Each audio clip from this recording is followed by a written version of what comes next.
Ulisema utakuja kwetu lini? Next weekend si tuko kwenye. Alafu Tunakukujia sasa officially. kuambia sijui banya itakuwa. Tuniambie. Unajua nakuanga na watoto wawili. Watoto wawili. Na tumekaa na yeye for 3 years na unje niambia. Utatukubali tukiwa watatu. Watoto wawili. Na wewe watatu. Sasa familia imekuwa Huoni ni baraka. Watu wanne. Natoka kwa Mungu. Watu wanne. Na mbona unje niambia tumekaa na yeye for 3 years. Hakuwahi fika the right time. Sasa the right time ni leo. Sasa nakukujia next weekend. Sasa umeniambia.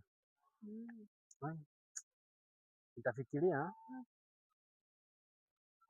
Wacha kwanza niende niambie madhe dunia nilikuwa nimeambia naoa. Nione vile ataliact. So umesema wewe watoto hapana.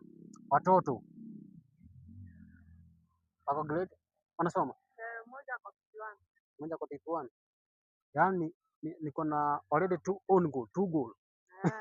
Unaona nini itataka already ni kama Manchester United na Arsenal. Si ndio?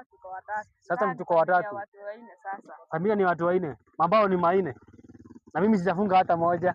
Nafunga tu siku ipo. Ipo siku. Hata mimi ngoja kwanza na mimi nipate own goal kama 2. Lakini si sasa tutakuja tupanga hiyo maneno. Ama tutaongea tu. Wacha tutaongea. Sawa. Sawa.